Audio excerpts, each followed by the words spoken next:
Sir मैं आपसे ये जानना चाहता हूँ और समझना चाहता हूँ कि आज के दौर में जब हम सोशल मीडिया के दौर में जी रहे हैं तो हमारे पास बहुत सारे इस तरह के वीडियोस, इस तरह की सूचनाएं उपलब्ध हैं जहाँ चाहे वो हिंदुस्तान के लोग हों या बाहर के सफल लोग हों, उनकी मोटिवेशन स्पीचेस हैं, उनकी कई सारी किताबें भी आती हैं, उसमें इस तरह का जिक्र मिलता है कि व्यक्ति अगर चाहे तो अपने पुरुषार्थ से, अपनी अपनी तपस्या से मतलब काम की तपस्या से, तो वो जीवन में जहां पहुंचना चाहे पहुंच सकता है। उदाहरण के तौर पे वो उन लोगों का जिक्र भी करते हैं कि किसी का हाथ नहीं है लेकिन तब भी वो बहुत अच्छी गाड़ी चला पाता है, किसी का पाँव नहीं है तब भी वो ओलंपिक्स में खेल रही है, तो वो पुरुषार्थ उसके तौर पे माना जाता है। और दूसरी तरफ ऐसे भी लोग हैं जो बहुत बुद्धिजीवी हैं और जीवन के जब कुछ आखिरी पड़ाव पे पहुंच रहे होते हैं तो वो अपने जीवन की पूरी उसको जब समेटने का प्रयत्न करते हैं तो वो यूँ कहते हैं कि सब परमात्मा की योजना थी, आपने सिर्फ कुछ कर्म किए उसकी योजना के तहत और आपको वो सफलता और उस तरह के चार चांद आपके काम में लग गए, जहां आपको पैसा भी मिला, धन भी मिला, यश भी मिला, शोहरत भी मिली और आप स्वास्थ्य से भी ठीक रहे। तो ये मैं आपसे समझना चाहता हूँ कि पुरुषार्थ आप कर रहे हैं या पुरुषार्थ आपसे करवाया जा रहा है, ईश्वर की योजना पे आप चल रहे हैं। जैसे अंग्रेजी में कहते हैं कि you don't choose the career, career chooses you, है ना। आप अपना करियर नहीं चुनते, करियर आपको चुनता है। तो ये इसको मैं चाहता हूँ इसके से बादल हटाएं आप इस बात से। शिवांग, तुम्हारी बातें हमेशा ही अद्भुत और अच्छी होती हैं और इनोवेटिव भी होती हैं, नई बातें होती हैं, अच्छा लगता है। इसमें देखिए, हम सोचते हैं कि अगर सब कुछ सुनिश्चित है, सब पूर्व निश्चित है, पूर्व निर्धारित है, तो फिर हम कर्म क्यों करें? और अगर कर्म ही प्रधान है तो फिर निश्चित क्या है? ये एक विरोधाभास हमारे मन में, साधारण भाषा में मैं कहूँ तो शायद तुम ये कहना चाहते हो। मैं यही कहना चाहता हूँ। पहली बात तो ये प्रश्न पूछते हैं अर्जुन भगवान श्री कृष्ण से कि क्या कर्म से हम बंधे हैं या कर्म भी कर्मों से बंधे होते हैं? तो वो अर्जुन को बोलते हैं कि अपना एक पैर उठा लीजिए। तो अर्जुन अपना बायां पैर उठाकर खड़े हो जाते हैं। फिर वो कहते हैं कि अब दाएं भी उठा लीजिए। तो अर्जुन हंसता है, बोले अब दाएं कैसे उठा सकता हूँ, अब तो उठ चुका जो उठना था। तो कृष्ण बोलते हैं, भगवान श्री कृष्ण उसको बोलते हैं कि पहले तुम दायां भी उठा सकते थे, तुम्हारे पास चॉइस थी, लेकिन अभी बायां पैर उठाने के साथ ही तुम कर्म के सिद्धांत से बंध गए। अब तुम दायां ना उठा सकोगे, गिर जाओगे। हाँ, पहले दायां भी उठा सकते थे। तो हमारे पास जीवन में जब हम चलते हैं एक कोरी स्लेट की तरह, परमात्मा के भेजे हुए मनुष्य की तरह, तो हमारे पास बहुत सारी चॉइसेस होती हैं कि हमें दायां उठाना है कि बायां उठाना है। फिर जो उठ गया उसके साथ ही उठेगा, जो भी उठेगा। तो कई एक तो ये सिद्धांत चलता है साथ साथ, हम एक कर्म जब करते हैं उसके साथ बंध जाते हैं और फिर उसके जो पूरक कर्म हैं उन्हीं को हम करते चले जाते हैं।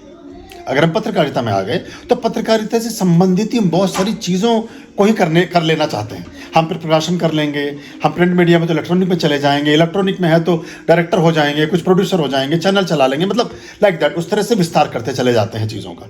हम कभी ये नहीं सोचते कि मैं कर तो पत्रकारिता रहा हूँ या बाई डिफ़ॉल्ट में पत्रकारिता में तो आ गया हूँ, लेकिन मैं हो सकता है कि एक आर्किटेक्ट बहुत अच्छा हो सकता था, या मैं एक फोटोग्राफर अच्छा हो सकता था, या मैं एक म्यूजिशियन अच्छा हो सकता था, या मैं एक दुकानदार अच्छा हो सकता था, या मैं एक प्रीचर अच्छा हो सकता था, मैं एक शिक्षक अच्छा हो सकता था, वट वो भी अच्छा हो सकता था। उस पर हम कभी ट्राई नहीं करते। और बहुत बार ये बात तुम्हारी अपनी जगह है कि करियर हमें चूज करता है, लेकिन बहुत बार मैं देखता हूँ कि हमारे माता पिताओं की इच्छाएं और हमारे माता पिताओं की छुपी हुई अभिप्साएं और आकांक्षाएं हमें करियर की तरफ धकेल देती हैं। जो खुद इंजीनियर नहीं बन पाया वो सोचता है मैं अपने बेटे को इंजीनियर बनाऊंगा। जो खुद डॉक्टर नहीं बन पाया वो उसके एक तीर लगा हुआ है सीने में, बस जब तक अपनी औलाद को डॉक्टर नहीं बना देगा वो शांत नहीं बैठेगा। यानी वो फिर जो उसकी एक हिडन थ्रस्ट थी, एक हिडन बात थी, एक इच्छा थी, एक वो फिर बच्चों में निकालते हैं। वो बच्चों को कभी ये नहीं देखते कि बच्चे किस चीज़ के लिए पैदा हुए हैं, ये क्या अच्छा कर सकते हैं। तो ये हमें ये ध्यान में रखना चाहिए। इसमें सबसे महत्वपूर्ण बात एक आती है कि सब कुछ अगर निश्चित है, निश्चित तो बहुत कुछ होता है, लेकिन मनुष्य योनि में आने के बाद आपको कर्म का सिद्धांत प्राप्त होता है।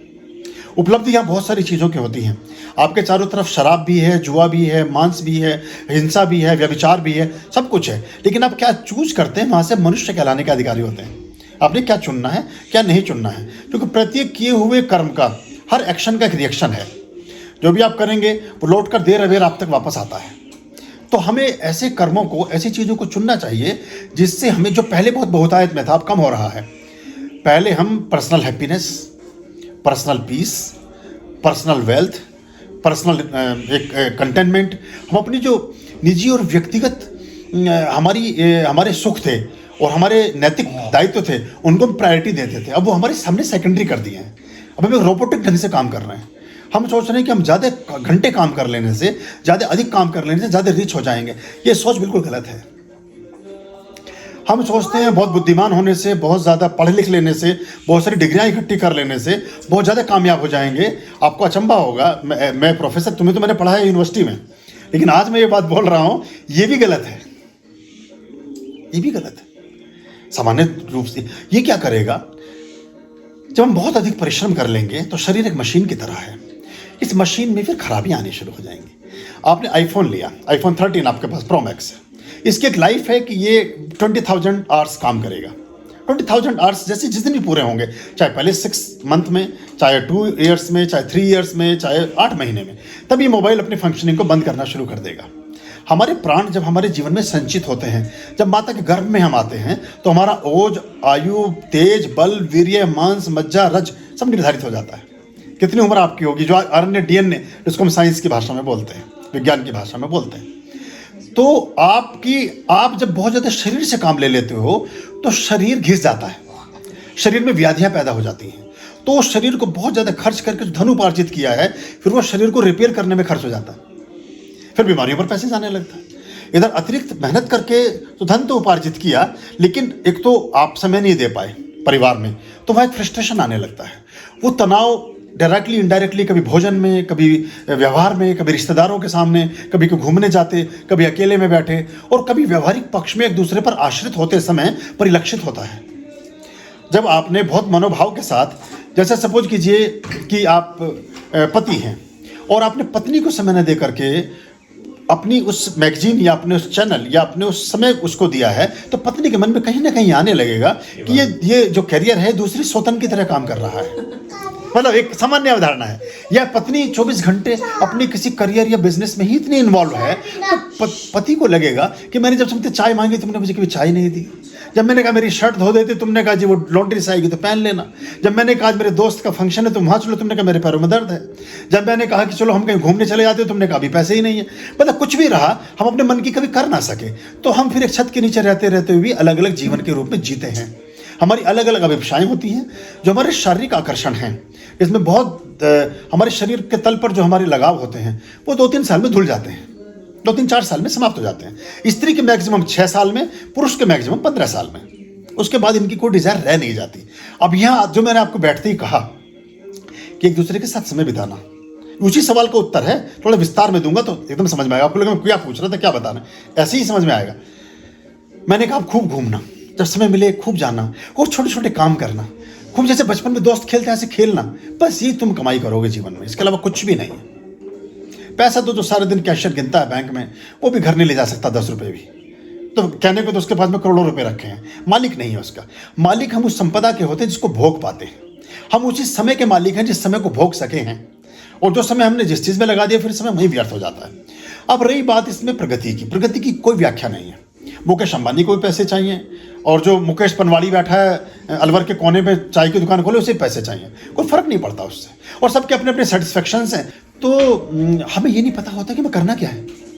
हम एक्सपेरिमेंटल वे में लाइफ को बिताते हैं, रिलेशन के मामले में भी, करियर के मामले में भी, व्यवहारिकता में भी, सामाजिकता में भी, हर चीज़ का एक्सपेरिमेंट्स कर रहे होते हैं, और आधी लाइफ तुम्हारी उसी में चली जाती है। हम ये हिसाब लगाते थे, वो था ना वो फलाना वर्मा, देखो ठीक नहीं निकला, वो देखो वो सैनी था ना, उसने ये वाली काम ठीक नहीं किया, हमें उससे ये उम्मीद नहीं थी। और देखो बनर्जी साहब जिनसे हम सोचते थे कि हमारे इतने मदद करेंगे, उन्होंने कैसे टाइम पे हाथ खड़े कर दिए।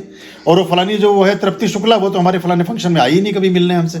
हम इन्हीं शिकायतों में या अपेक्षाओं में, आकांक्षाओं में, या गुजरे हुए अनुभवों की खटास में अपनी ज़िंदगी के महत्वपूर्ण समय को व्यतीत करते हैं, इसकी कोई वैल्यू नहीं होती। तो हमें एक तो ये प्रायोरिटी ना कर पाने की वजह से हमें दिक्कत आती है। हाँ, ये बात निश्चित है कि आपकी बहुत सारी चीज़ें निश्चित होती हैं प्रारब्ध में।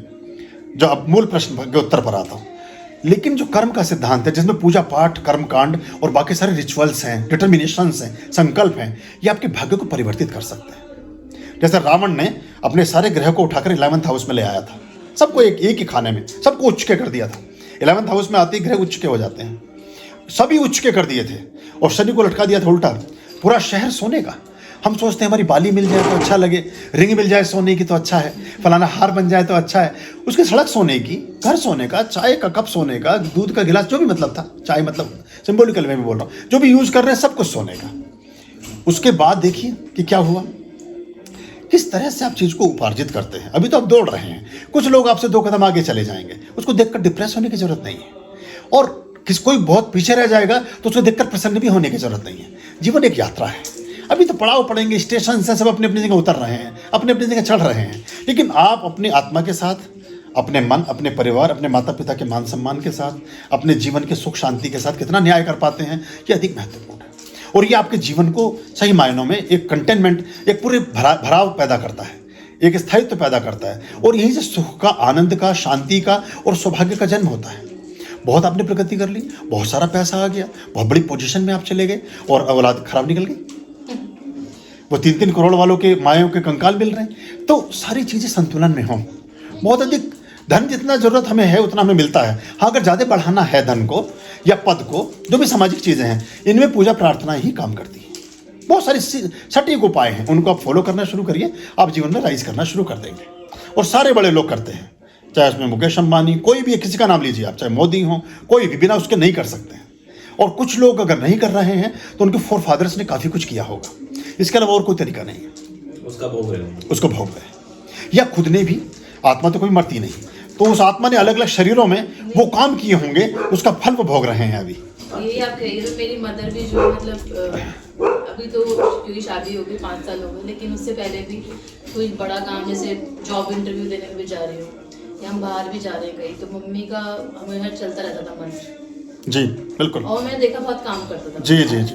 अभी हाल फिलहाल में कोई बहुत ज्यादा लगता है, बहुत वही काम आता है। इतना मतलब पूजा पाठ करते हैं तो तुम लोग बचे रहते हो। तो हमें अपने भाग्य को बलि करना चाहिए, जिस पर हमारा बहुत कम ध्यान है। और सबसे राइट टाइम है इस बच्चे की उम्र, इसे लगा दो पूजा पाठ में। इसके जब ये तुम्हारी उम्र में आएगा ना तो मल्टी मिलियनर होगा, और उसके साथ साथ सुख शांति भी होगी। पत्नी होगी तो भी अच्छी होगी, घोड़ा गाड़ी होगी वो भी ठीक होगी, घर होगा तो बिना विवाद के होगा, जो कुछ भी कर रहा होगा ठीक और सही ही होगा। आर्यं शरणं शुभमस्तु, संभव करणं अरमस्तु। आर्यं शरणं शुभमस्तु,